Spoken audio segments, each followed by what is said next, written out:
Hello friends, welcome in science today channel. आज मैं आपको इसके ऊपर जो जीव विज्ञान का दूसरा चैप्टर है आरबीएससी 12th बोर्ड का नर एवं मादा युग्मकोद्भिद की संरचना एवं विकास, नर एवं मादा युग्मकोद्भिद की संरचना एवं विकास, ये मैं आपको इसके ऊपर पढ़ाऊँगा। आवृतबीजी पादपों में क्या होता है, जो जनन अंग के रूप में पुष्प पाए जाते हैं। आवृतबीजी पादपों में जनन का मुख्य कार्य कौन कर रहा है? आवृतबीजी पादपों में पुष्प कर रहे हैं। और सबसे पहले तो आवृतबीजी पादप क्या होते हैं? आवृतबीजी पादप वह पादप होते हैं जिनके अंदर जो बीज होता है वो फलों के अंदर बंद रहता है। जैसे आम हो गया, नींबू हो गया। नींबू में आप देखेंगे फल के अंदर बीज होता है। बेर हो गया। देखो बच्चों, आवृतबीजी मतलब मित्रों, फ्रेंड्स, जो ये आवृतबीजी जो पादप होते हैं, आवृतबीजी पादप, इसकी सबसे बड़ी विशेषता यह है कि इनके अंदर पुष्प उत्पन्न होते हैं। पुष्प एक प्रकार की रूपांतरित पर्व होती है। पुष्प को बीजाणुधानी पर्णपर्वो भी कह सकते हैं। पुष्प को क्या बोल सकते हैं? बीजाणु पर्णधारी पर्वो भी कहते हैं। पुष्प को बीजाणु पर्णधारी पर्वो भी कहते हैं। ये इम्पोर्टेंट बात है कि एग्जाम में क्वेश्चन आ जाएगा, किसे रूपांतरित पर्वो कहते हैं? पुष्प को रूपांतरित पर्वो कहते हैं। पुष्प को रूपांतरित पर्वों के अलावा और क्या कह सकते हैं? बीजाणु पर्णधारी पर्वो भी कह सकते हैं। बीजाणु पर्णधारी पर्वो भी कह सकते हैं। एक जो पुष्प होता है, इस पुष्प के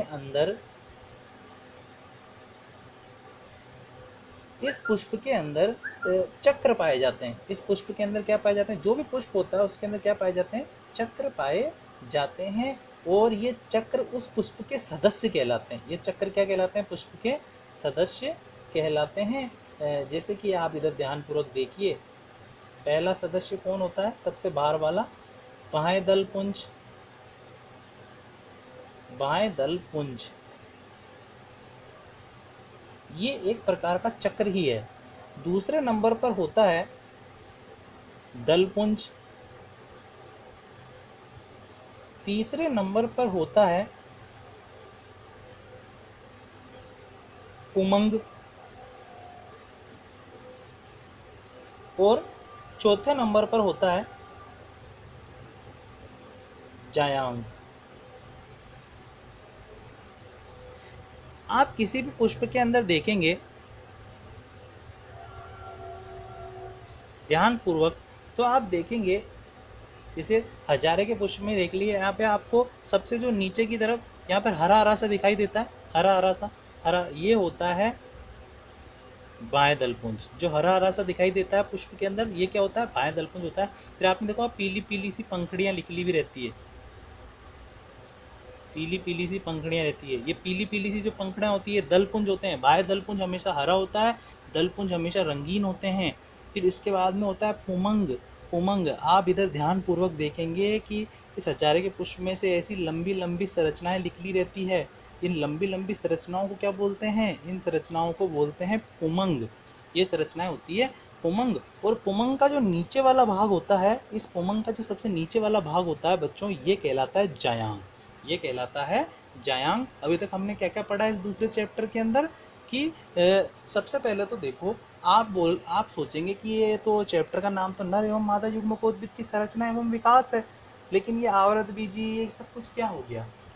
दरअसल यहाँ पर बात यह है कि आवृतबीजी पादपों में ही नर मादा युग्मकोद्भिद बनते हैं। आवृतबीजी पादप क्या होते हैं? जिनके अंदर बीज फल में बंद रहते हैं। इन पादपों की विशेषता क्या है? इनमें पुष्प पाए जाते हैं। पुष्प को किस नाम से जाना जाता है? रूपांतरित पर्वों के नाम से जाना जाता है। अब आप बोलेंगे सर ये पर्वो क्या है? कोई टहनी है, कोई पादप है, पादप में से आप देखेंगे छोटी बड़ी टहनियाँ निकलती है। और इन टहनियों के जो सबसे आगे वाला भाग होता है, आगे वाला भाग, इन टहनियों के सबसे जो आगे वाला भाग होता है वो पर्वो कहलाता है। क्या कहलाता है? वो पर्वोह कहलाता है। यहाँ तक आ गई आपको बात समझ में कि इन टहनियों के सबसे आगे वाला भाग क्या होता है? पर्वो कहलाता है। तो आप देखेंगे टहनियाँ तो टहनियाँ ही होती है। टहनियों का मतलब क्या होता है? जिनमें पत्तियाँ निकलती है। क्या निकलती है जिनके अंदर से? पत्तियाँ निकलती है। लेकिन बच्चों यहाँ पर आप ध्यानपूर्वक देखिए, कुछ टहनियाँ ऐसी भी है जहाँ पर पत्तियाँ ना निकल कर पुष्प निकल जाते हैं। क्या निकल जाते हैं? जहाँ पर पुष्प निकल जाते हैं, इसलिए उसको क्या बोलते हैं? पुष्प को रूपांतरित पर्वो बोलते हैं। आ रही है यहाँ तक आपको बात समझ में? इसको बीजाणु पर्णधारी पर्वो भी कहा जाता है। अब इसके बाद में अपन देख लेते हैं, मेन चीज चालू हो रही है अब। सबसे पहले हम पढ़ेंगे नर युग्मकोद्भिद का विकास, फिर उसके बाद में पढ़ेंगे मादा युग्मकोद्भिद का विकास। सबसे पहले हम सबसे इंपॉर्टेंट जो पहला टॉपिक है नर युग्मकोद्भिद की संरचना एवं विकास, उसको हम ध्यानपूर्वक पढ़ लेते हैं।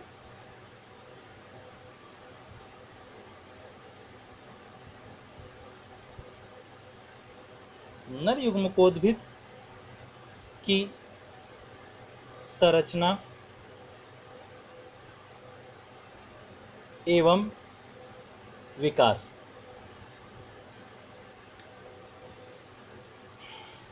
इसमें आप ध्यानपूर्वक देखिए, सबसे पहले हम पढ़ेंगे पुंकेसर और लघु बीजाणुधानी के बारे में।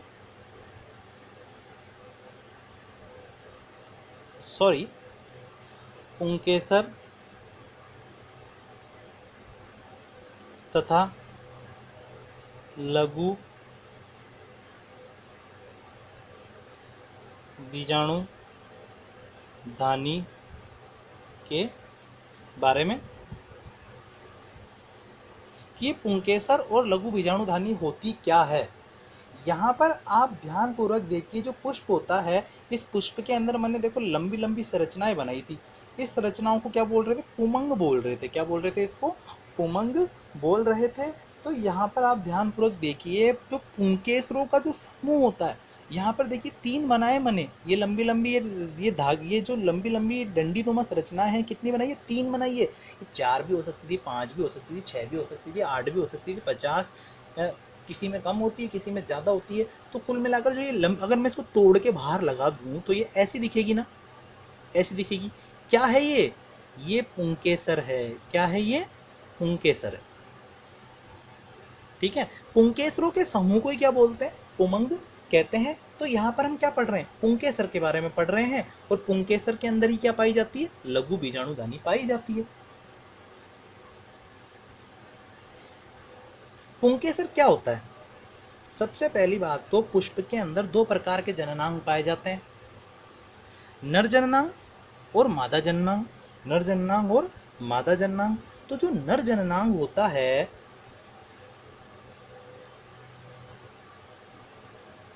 वो क्या कहलाता है? पुंकेसर कहलाता है। और जो मादा जननांग होता है वो जयांग कहलाता है। उसको स्त्री केसर के नाम से भी जाना जाता है। तो अभी हम पढ़ रहे हैं नर जननांग पुंकेसर के बारे में। इसे लघु बीजाणु पर्ण भी कहते हैं।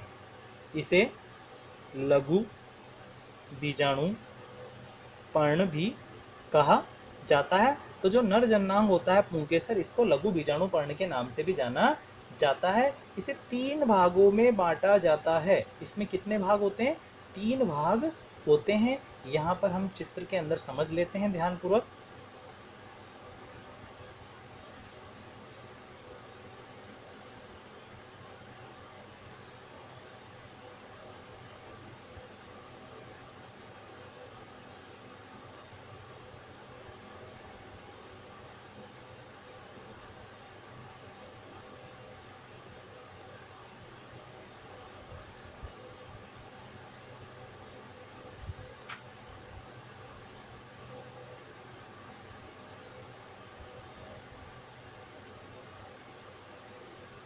यह है परागकोश।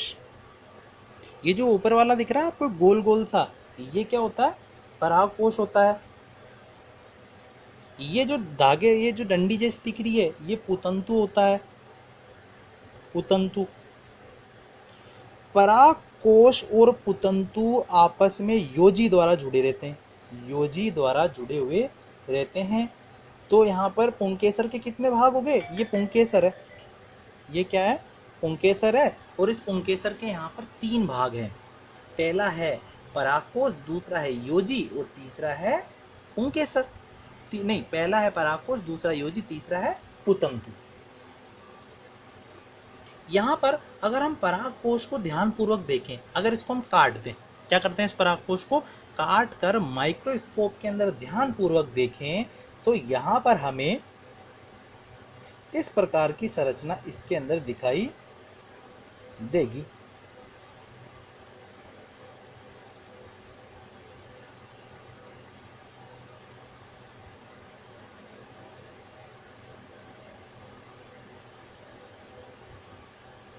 तो पराग कोश के अंदर दो पालियां होती है, एक पाली, ये दूसरी पाली, और चार कोश होते हैं, ऊपर वाला कोश, नीचे वाला कोश, ये इधर ऊपर वाला कोश, ये नीचे वाला कोश। तो इसके अंदर पालियां कितनी होती है? दो, पहली पाली, दूसरी पाली। और कोश कितने होते हैं? चार कोश होते हैं। तो यहाँ पर हम कह सकते हैं पराग कोश के अंदर पालियां दो है, जबकि इसके अंदर कोश कितने हैं? कोष्ठ कितने हैं? इसके अंदर चार कोष्ठ पाए जाते हैं। जो इसके अंदर पराग कोश पाए जाते हैं, जो इसके अंदर क्या पाए जाते हैं? पराग कोश पाए जाते हैं। यहाँ पर हम कह सकते हैं कि जो ये जो पराग कोश है ना, पराग कोश, इस पराग कोश के अंदर दो तो पालियां हैं और कोश कितने हैं? चार है। कोश कितने हैं? चार है। इन चारों को अपन लघु बीजाणुधानी के नाम से जानते हैं। इन चारों कोशों के नाम से, पराग कोश में पाए जाने वाले कोशों को किस नाम से जाना जाता है? लघु बीजाणुधानी के नाम से जाना जाता है। यहाँ पर अपन क्या बोल सकते हैं कि पराग कोश के अंदर क्या पाई जा रही है? चार लघु बीजाणुधानियां पाई जा रही है। आ रही है बात आपको समझ में? और इन लघु बीजाणुधानियों के अंदर ही छोटे छोटे नर युग्मक पराग कणों का निर्माण होता है। तो यहाँ पर हमने क्या पढ़ा? आवृत बीजी पादप, जिनमें बीज फलों में बंद रहते हैं। पुष्प रूपांतरित प्ररोह है। प्ररोह क्या होती है? कोई टहनी, एक विशेष प्रकार की टहनी या विशेष प्रकार की शाखा के अग्रभाग जब पुष्प में रूपांतरित हो रहा है तो उसे रूपांतरित प्ररोह बोल रहे हैं। पुष्प एक रूपांतरित प्ररोह है। पुष्प बीजाणुधानी, बीजाणु पर्णधारी प्ररोह भी कहा जाता है। पुष्प को क्या कहा जाता है? बीजाणु पर्णधारी प्ररोह भी कहा जाता है। पुष्प के अंदर कितने सदस्य पाए जाते हैं? चार सदस्य पाए जाते हैं, बाह्य दलपुंज, दलपुंज, पुमंग और जायांग।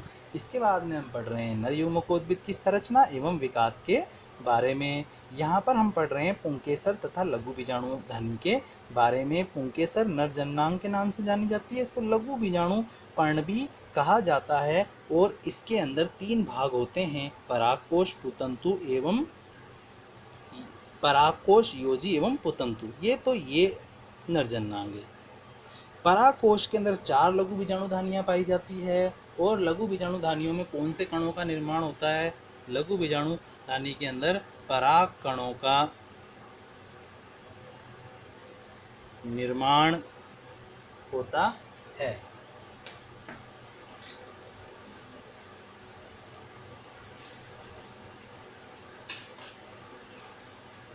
लघु बीजाणुधानी के अंदर पराग कणों का निर्माण होता है। तो यहाँ तक आ गई होगी आपको बात समझ में। इसके आगे हम पढ़ते हैं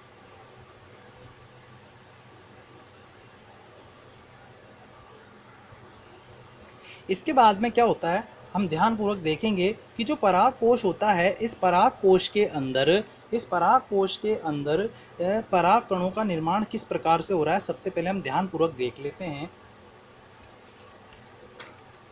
होता यह है कि जो हमारा जो ये पराग कोश है, इस पराग कोश के अंदर एक बाह्य त्वचा पाई जाती है। क्या पाई जाती है? बाह्य त्वचा पाई जाती है। और इस बाह्य त्वचा की कुछ जो कोशिकाएं होती है वो विभाजित होकर विशेष प्रकार की कोशिकाओं का निर्माण कर देती है, जिन्हें प्रपसु कोशिकाएं कहते हैं। यहाँ पर क्या आ रहा है, एग्जाम में प्रश्न आएगा, प्रपसु कोशिकाएं किसे कहते हैं? तो यहाँ पर आप ऐसे कह सकते हैं कि पराग कोश की बाह्य त्वचा के अंदर कुछ कोशिकाएं पाई जाती है। पराग कोश की बाह्य त्वचा के अंदर कुछ कोशिकाएं पाई जाती है, जो कि विभेदन करके विशेष प्रकार की कोशिकाओं का निर्माण कर देती है। ये कोशिकाएं आकार में बड़ी होती है, सघन जीव द्रव युक्त होती है, जिन्हें प्रपसु कोशिकाओं के नाम से जाना जाता है। यहाँ पर एग्जाम में क्वेश्चन आएगा कि प्रपसु कोशिकाएं क्या होती है। तो प्रपसु कोशिकाओं में आप क्या लिखेंगे कि अभी मैंने बनाया था ना, इधर आप देखिए ध्यानपूर्वक, ये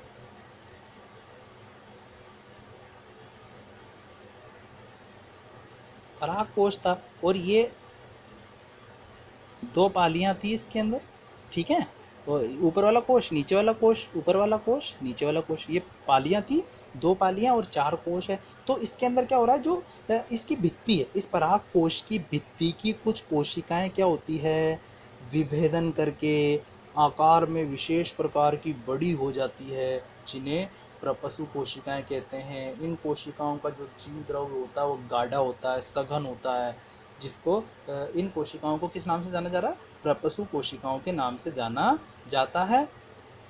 अब ये जो प्रपसु कोशिकाएं होती है, प्रपसु कोशिकाएं,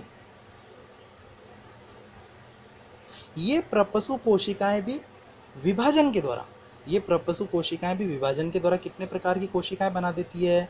2 प्रकार की कोशिकाओं का निर्माण कर देती है। प्राथमिक भित्तीय कोशिका और दूसरे नंबर पर है प्राथमिक बीजाणुजन कोशिका।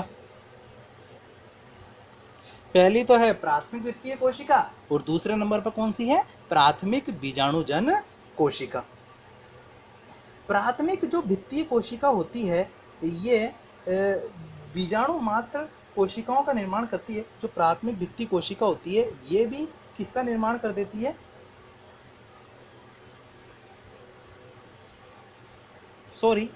प्राथमिक भित्तीय कोशिका अपन कह सकते हैं कि सूत्री विभाजन के द्वारा, सूत्री विभाजन के द्वारा पराग कोश की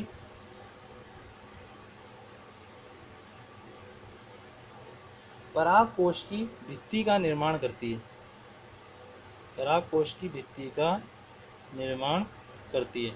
तो प्राथमिक भित्तीय कोशिका समसूत्री, मतलब प्राथमिक भित्तीय कोशिका सूत्री विभाजन द्वारा पराग कोश की भित्ति का निर्माण करती है। और इसके आगे आप देखिए दूसरी कोशिका कौन सी है? प्राथमिक बीजाणुजन कोशिका। प्राथमिक बीजाणुजन कोशिका विभाजन करके, प्राथमिक बीजाणुजन कोशिका विभाजन करके बीजाणुजन कोशिकाओं का निर्माण करती है। किसका निर्माण करती है? बीजाणुजन कोशिकाओं का निर्माण करती है। अब यहाँ पर जो परागकोश की भित्ति का जो निर्माण हुआ है, इस भित्ति के अंदर भी हमारे कितने स्तर है? 4 स्तर इसके अंदर पाए जाते हैं। जो परागकोश की जो भित्ति होती है, परागकोश की जो भित्ति होती है, इसमें 4 स्तर पाए जाते हैं। इसको हम ध्यानपूर्वक देख लेते हैं चित्र के द्वारा। इसी चित्र को मैं वापस यहाँ पर बनाने जा रहा हूँ, तो इसमें आप ध्यानपूर्वक देखिए।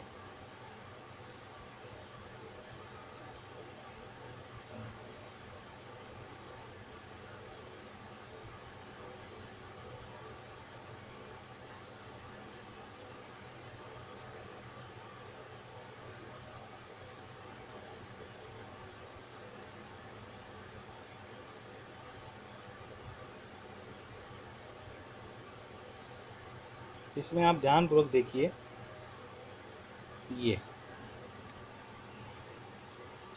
तो जो ये आप देखेंगे पहला स्तर हो गया।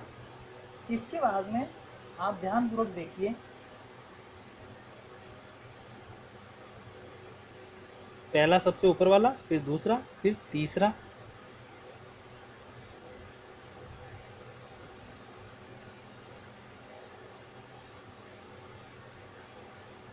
फिर इसके बाद में ये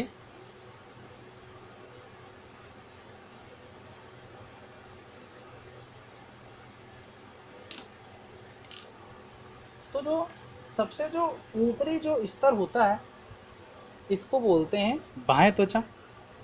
ये जो सबसे ऊपर पाया जा रहा है इसको किस नाम से जाना जाता है? बाह्य त्वचा के नाम से जाना जाता है। और इस बाह्य त्वचा के नीचे की तरफ कौन सी परत पाई जाती है? अंतस्थीसियम पाई जाती है। जो दूसरे नंबर की है ये परत है अंतस्थीसियम।